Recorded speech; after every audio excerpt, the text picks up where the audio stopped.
Появилась новая модель автомобиля «Волга». Ее создали двое фермеров. Существующие модификации их не устроили, поэтому изобретатели взялись за инструменты. Переделали кузов, поставили детали от УАЗа, получился комфортный вездеход ручной работы. Идеальный автомобиль и для города, и для покорения сельских дорог. Новинку испытала Фатима Дадаева.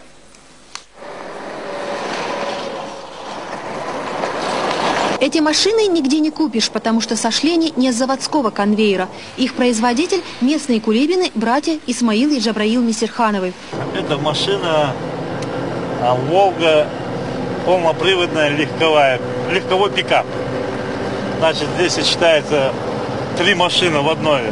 Это значит легковой автомобиль, вездеход и грузовой автомобиль.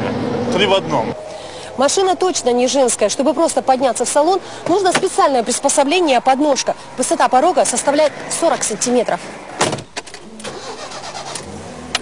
Но управлять ею совсем несложно. Руль машины оснащен гидравлическим усилителем. Сделать собственный автомобиль братья Мисирхановы хотели давно. Они фермеры с техническим образованием. Чтобы ездить на поле в непогоду по бездорожью, нужен был настоящий вездеход, сочетающий в себе и повышенную проходимость, и комфорт.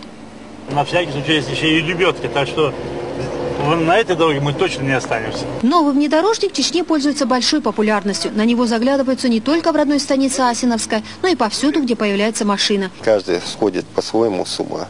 Но нам это нравится. Вы на машинах сходите, да? Да. В жизнеспособности своего железного коня братья Мисирхановы не сомневаются. В прошлом году они сопровождали байкеров по маршруту Грозный-Москва-Грозный. Домой вернулись без единой поломки. Теперь мечтают наладить серийное производство. Фатима Дадаева, Арбизу Байраев, Олег Кутулов, Северо-Кавказский центр НТВ, Чечня.